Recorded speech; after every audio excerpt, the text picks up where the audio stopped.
Realizaremos la construcción de tablas de frecuencia y agrupación de datos por intervalos. Aquí tenemos lo que es datos agrupados y distribución de frecuencia. Hay cosas que nosotros debemos de saber teóricas antes de empezar a construir la tabla.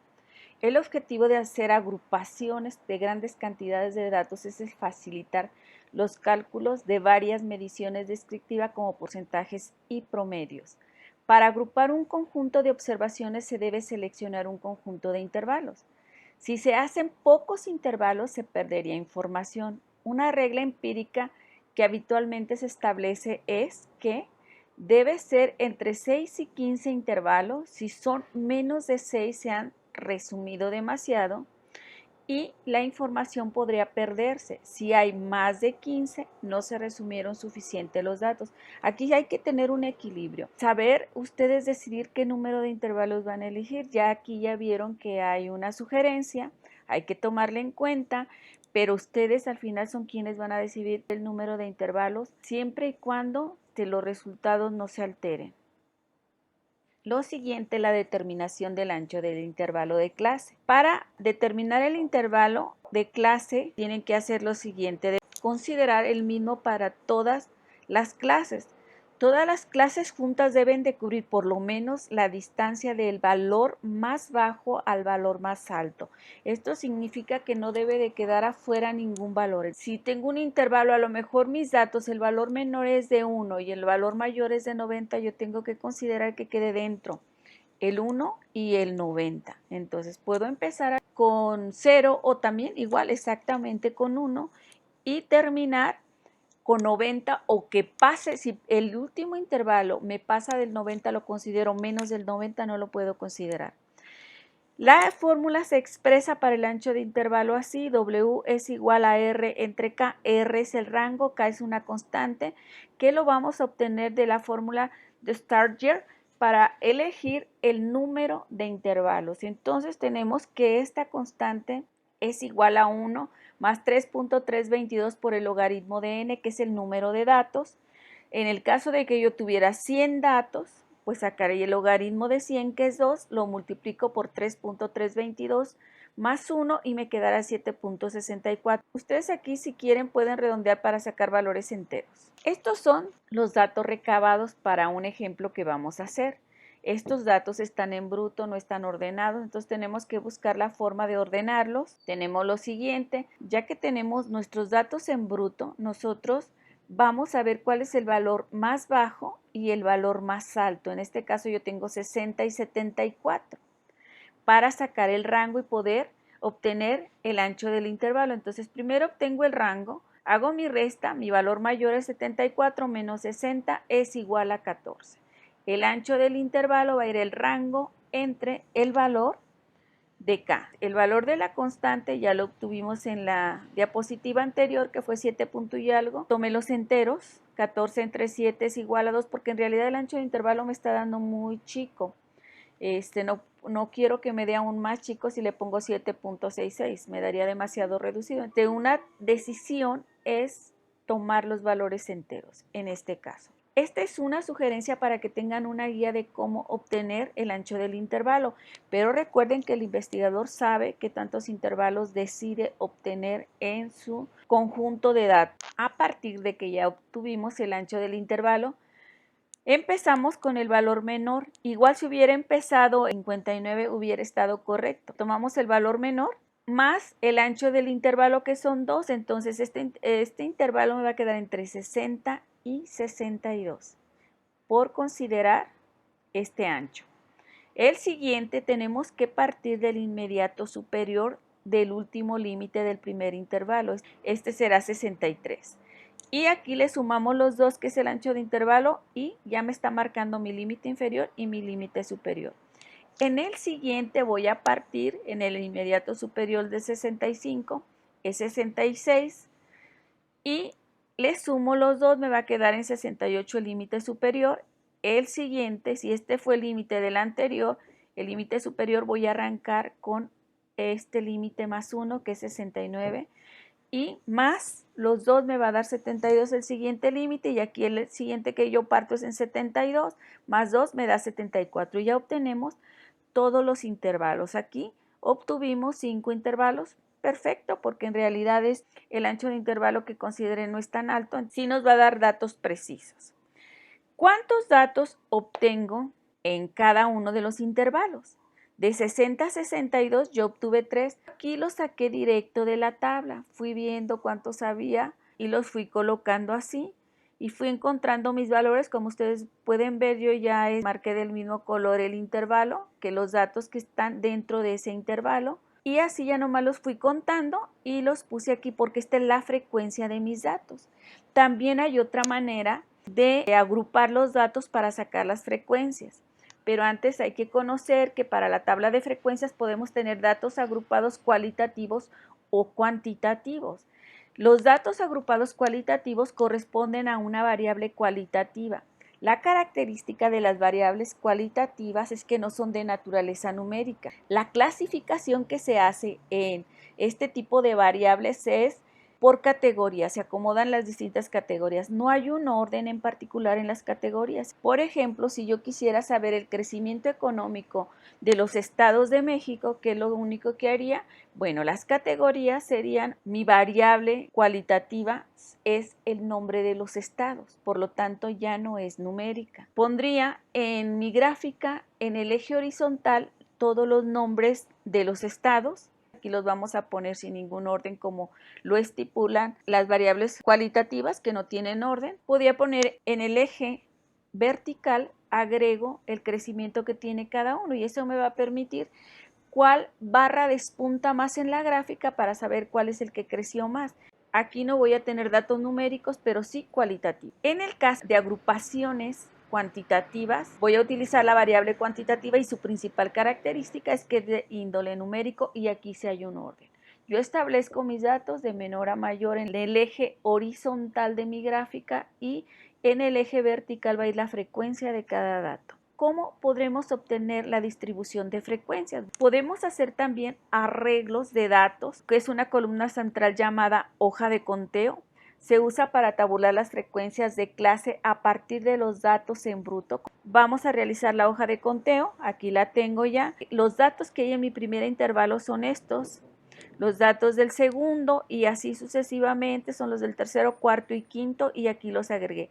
¿Qué es lo que van a hacer en esta hoja de conteo? Únicamente van a ir contando uno a uno los datos que tienen y van a ir haciendo su tabla de frecuencias. No es necesario hacer una ordenación porque igual de aquí yo los pude haber puesto en desorden. A lo mejor aquí yo hubiera tenido, por ejemplo, en este último, yo aquí tengo un 74 y los demás un 73. Pude haber tenido el 74 aquí, no importa, porque lo que yo estoy contando es el número de datos que hay dentro de ese intervalo. Pero si ya los tenemos ordenados, a veces es mejor para hacer nosotros nuestro cálculo en nuestra tabla de frecuencias. Vamos a ver cómo es la construcción de la tabla de frecuencias. ¿Qué tiene que incluir? Bueno, vamos a agregar aquí una columna que son las estaturas. En este caso estamos trabajando con estaturas. Nuestra tabla de datos son estaturas en pulgadas. Por la abreviación en inglés de inch ponemos IN. El siguiente columna es la marca de clase. La marca de clase, ¿cómo la obtengo? Bueno, en el caso del intervalo, ya vimos cómo se obtiene, ya se los expliqué con la fórmula que lo obtuvimos, pero la marca de clase la vamos a obtener sacando el valor medio entre el límite inferior y el límite superior de mi dato. Entonces, los sumo y los divido entre 2 y ya tengo la marca de clase. Así cada intervalo sumado y dividido entre 2, sumado dividido entre 2 y ya obtenemos la marca de clase. Ya que obtuvimos la marca de clase y como ya hicimos también nuestra hoja de conteo, también tenemos la tabla anterior donde ya los habíamos contado cada uno. Vamos a colocar aquí en este intervalo cuántos datos tenemos, 5. En el segundo obtuvimos 18, en el tercero 42 y en el cuarto 27 y finalmente en el quinto obtuvimos 8. Yo sumo aquí la frecuencia para corroborar que no me faltó ningún dato y efectivamente son 100 datos porque en la tabla de datos de frecuencia al hacer nuestro conteo son 100 datos. Ese cuadro son 10 columnas por 10 filas, me da un total de 100 datos. Bien, vamos a seguir con la frecuencia acumulada absoluta. En la frecuencia acumulada absoluta, de hecho la palabra no lo dice, es acumulada. Vamos a tomar el primer valor de la frecuencia absoluta y lo copiamos aquí. Para acumular vamos a sumar este más este que sigue y lo ponemos aquí.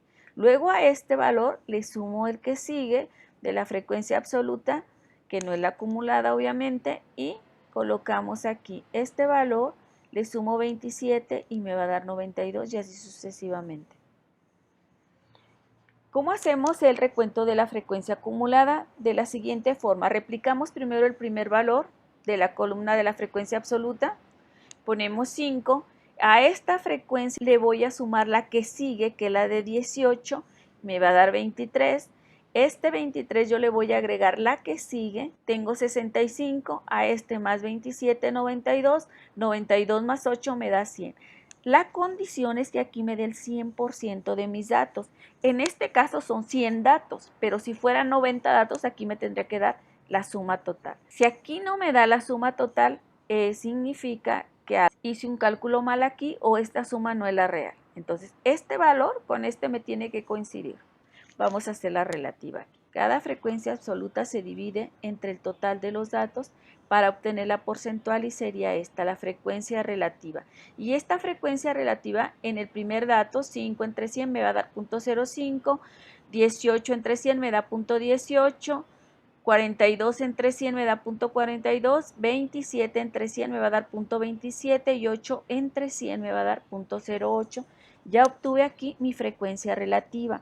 Es importante saber que yo aquí estoy dividiendo entre 100 porque es mi n total, porque luego me dicen, ¿siempre tenemos que dividir entre 100? No, es el valor de n, siempre hay que dividir entre n. Si n es 90, 40, 50, entre eso tendré que dividir mis frecuencias absolutas. Vamos ahora a sacar la frecuencia acumulada relativa. La acumulada relativa hacemos el mismo proceso que hicimos en las absolutas, pues replicamos el primer valor de la frecuencia relativa, luego a este valor le sumo el que continúa en la frecuencia relativa y me va a dar igual a 0.25, que es 0.05, más 0.18 me va a dar 0.23. 0.23 más 0.42 me va a dar 0.65, 0.65 más 0.27, 0.92 y 0.92 más 0.08 me da 1. Aquí siempre me tiene que dar 1, que es el 100% de los datos, porque aquí es el último valor y es todo el acumulado. Esta frecuencia acumulada únicamente la voy a utilizar para obtener la gráfica de la frecuencia acumulada, que es la escalera, porque al final la última barra me va a reflejar la acumulación de todos los datos. Para calcular la media, vamos a calcular primero todas las parciales de las medias con esta fórmula, que es la frecuencia relativa por la marca de clase. A la marca de clase yo ya también le puse X, esta va a ser mi variable que va a ir en el eje horizontal de mis gráficas. Multiplico primero este valor por el primer valor de la frecuencia relativa. Lo voy acomodando aquí. 0.05 por 0.61 me va a dar 3.05. En el siguiente paso, en la variable, tengo 64 en mi marca de clase. Lo multiplico por mi frecuencia relativa, que es 0.18, y me va a dar 11.52. El siguiente valor es 67 por 0.42, me va a dar 28.14. En el siguiente es 70 por 0.27, 18.4, y 73 por 0.08 me dio 5.84. La fórmula me dice que es la sumatoria de todos estos valores que se calcularon aquí, la sumo y el total me dio 67.45, aquí lo repliqué también con su respectivo símbolo de la media. Vamos a utilizar este dato para la fórmula de la varianza, que es esta. Aquí sustituyo la media de todos los datos y aquí sustituyo la marca de clase, que es mi variable X.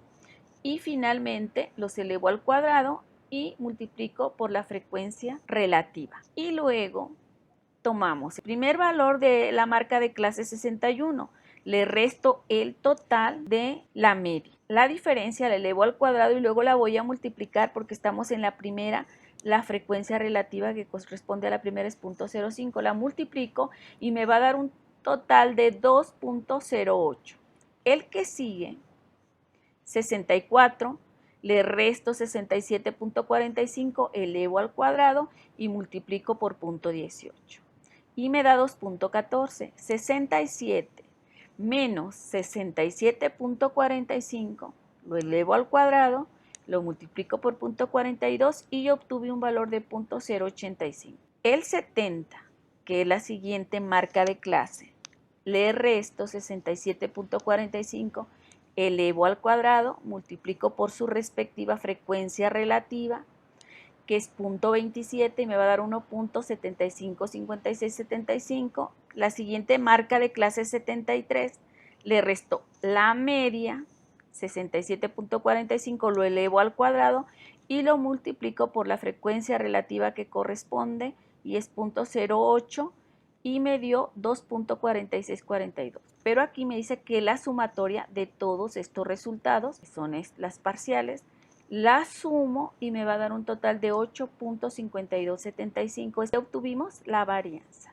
Siguiente paso, sacamos la raíz a la varianza y obtenemos la desviación. Ya obtuvimos los resultados del grupo de datos de estaturas y tuvimos los parámetros siguientes: 67.45 la media, varianza 8.5275 y la desviación 2.95. Vamos ahora a obtener las gráficas, pero antes de eso quiero explicarles esta parte que es importante. En los intervalos, este es mi intervalo de clase, pero el intervalo real es restar 0.5 al primer límite, al límite inferior, y sumar ese 0.5 al límite superior, que es 62. Entonces, en el caso de 60, 62, que es el intervalo límite inferior, límite superior, le restamos aquí 0.5, me va a quedar 59.5. Aquí le sumo el 0.5, me va a quedar 62.5. Y este se le llama límite de clase real. Aquí la amplitud del intervalo de clase me va a dar C es igual a 3. Lo ideal, dijimos anteriormente, que es tener el mismo ancho del intervalo. Si fueran intervalos diferentes, entonces se clasifican como el jésimo valor, aquí en este caso jésimo valor de C, va a tener un ancho de intervalo diferente en cada uno de estos intervalos. Pero lo ideal, si ustedes van a construir su tabla de valores, entonces utilicen el mismo ancho de intervalo. Pero este es el intervalo real, porque el que nosotros obtuvimos este ancho de intervalo es el intervalo de clase para hacer los intervalos.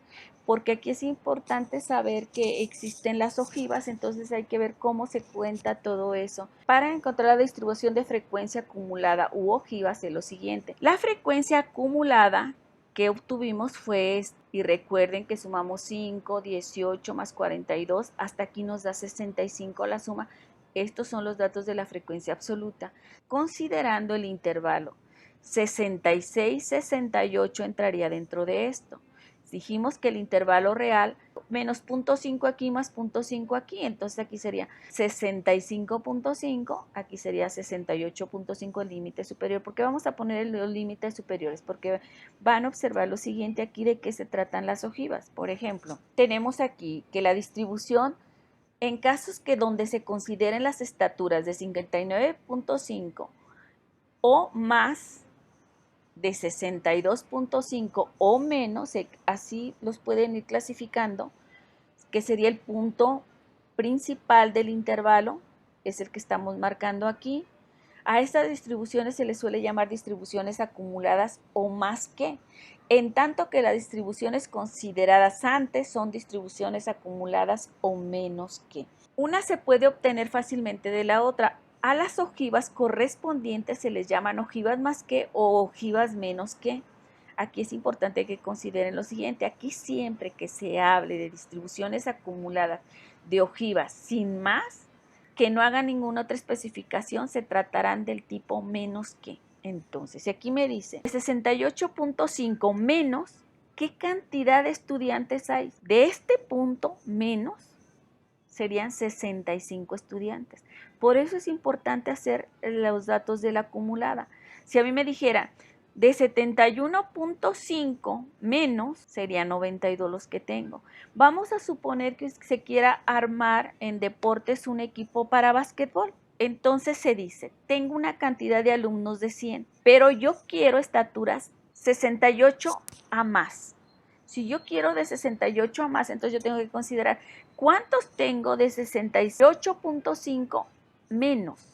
Tengo 65, si mi total son 100, y si yo los quiero más altos de esta estatura, entonces consideraría 35 alumnos nada más. Si tiene su aplicación, cómo considerar más que, menos que, mayores que, entonces sí es importante considerarla. Bueno, aclarando esto, nos vamos a ir a las gráficas. Vamos a tomar para calcular la de barras, histograma y curva esta frecuencia relativa. También las puedo tomar las frecuencias absolutas, pero por efectos de datos, para que nada más me llegue hasta el 1, voy a tomar las frecuencias relativas. Entonces, de esta voy a obtener 3 gráficas. De esta voy a obtener solamente una, que es la frecuencia acumulada, que me va a dar una gráfica de escalera. Por ejemplo, la de barras, saqué con la frecuencia relativa. Esta también la que con la frecuencia relativa y obtuve el histograma. Esta con la acumulada para obtener la escalera. Esta es la de polígonos de frecuencia. Si ustedes observan, es el histograma, pero de cada punto medio del histograma se tiende una línea. Y esta línea no suaviza la curva. En el caso de la curva la obtuve de la frecuencia relativa y me dio ya suavizadas las puntas. Por eso de esa misma frecuencia obtengo esta y esta. Únicamente de la acumulada obtuve esta.